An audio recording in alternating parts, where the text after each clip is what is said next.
महाराष्ट्राचा। नमस्कार, मी सुद्धा संध्या लाईव्ह मध्ये आपलं सगळ्यांचं स्वागत। मतदार याद्यांमधील दुबार नावे हटवून मगच निवडणुका घ्या अशी मागणी विरोधी पक्षांनी लावून धरली असताना आता राज्य निवडणूक आयोगाने सर्व स्थानिक स्वराज्य संस्थांनाही दुबार शोधा आणि दुबार मतदान होणार नाही याची खात्री करा असे आदेश दिले आहेत। त्यासाठी प्रत्येक बूथवर विशेष मोहीम हाती घेण्यात आली आहे। नेमकं काय म्हणालेत निवडणूक आयोग पाहूया।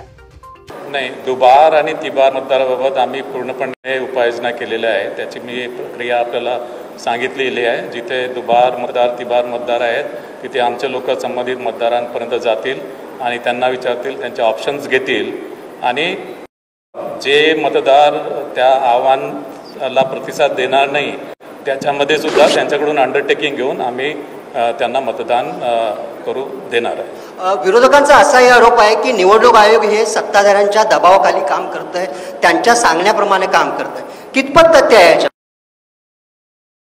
नाही, निवडणूक आयोग कोणाच्याही दबावाखाली काम करत नाही। एक मिनिट, विरोधकांनी काही आक्षेप घेतलेत की एका घरामध्ये 40 पेक्षा जास्त मतदार नोंदले गेलेले आहेत, चुकीचे पत्ते आहेत, तर त्या संदर्भात तुम्ही काय उपाययोजना करणार आहात? ती दुरुस्ती करण्यासंदर्भात काय पावलं? नाही, हे बघा, ॲक्च्युली आम्हाला यादी जी आहे मतदार यादी ही ॲक्च्युली इलेक्शन कमिशन ऑफ इंडियाकडून मिळते।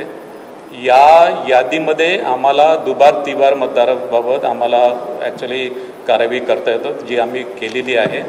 सेकंडली, याच्यामध्ये काही क्लरिकल मिस्टेक्स असतील त्यासुद्धा आम्ही दुरुस्त करतो आहे, केलेल्या आहेत। आणि यामध्ये प्रभाग चुकलेला जर असेल तर प्रभाग ते सुद्धा आम्ही दुरुस्त करतो की ॲक्च्युली एका प्रभागामध्ये पाहिजे मात्र चुकीने दुसऱ्या प्रभागामध्ये गेला आहे, ते सुद्धा आम्ही दुरुस्त करतो आहे।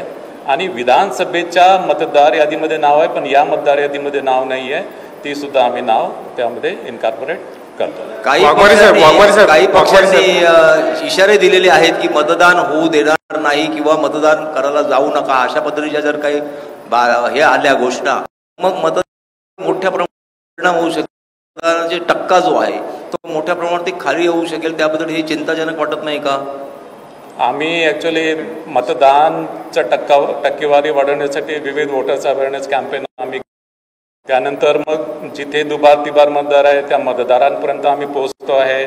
आणि हे जे आमच्या स्तरावर जितकी काही आम्हाला मतदार यादीमध्ये आम्हाला ॲक्च्युली मतदार यादी जितकी स्वच्छ आम्हाला करता येईल त्याप्रमाणे आम्ही कार्यवाही करतो आहे। याशिवाय जिथे एका घरामध्ये अनेक मतदार दाखवले त्या संदर्भात मुख्य निर्वाचन अधिकारी यांनी याच्या आधी सुद्धा त्या संदर्भात खुलासा केलेला आहे। वाघमारे साहेब, स्थानिक निवडणुकांमध्ये मतदारांना मोठ्या प्रमाणात आमिष दाखवली जातात। इकडे वाघमारे साहेब, म्हणजे पैसे वाटप असतील, मद्य वाटप असतील, तर हे रोखण्यासाठी निवडणूक आयोग काही प्रभावी उपाययोजना करणार आहे का? नाही, आम्ही याच्यामध्ये आचारसंहिताचा ऑर्डर काढलेला आहे। या आचारसंहितेच्या ऑर्डर्समध्ये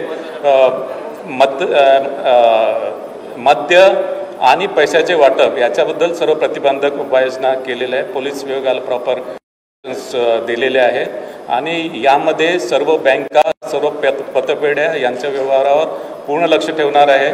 याशिवाय विविध प्रकारचे जे पोर्ट्स असतील, एअरपोर्ट्स असतील किंवा विविध व्हेकल असतील या ठिकाणी सुद्धा पुरेशी उपाययोजना आम्ही करतो। ताज्या आणि महत्त्वपूर्ण बातम्या पाहण्यासाठी आजच आमच्या संध्या लाईव्ह न्यूज चॅनलला YouTubeवर सबस्क्राईब करा आणि बेल आयकॉन प्रेस करा।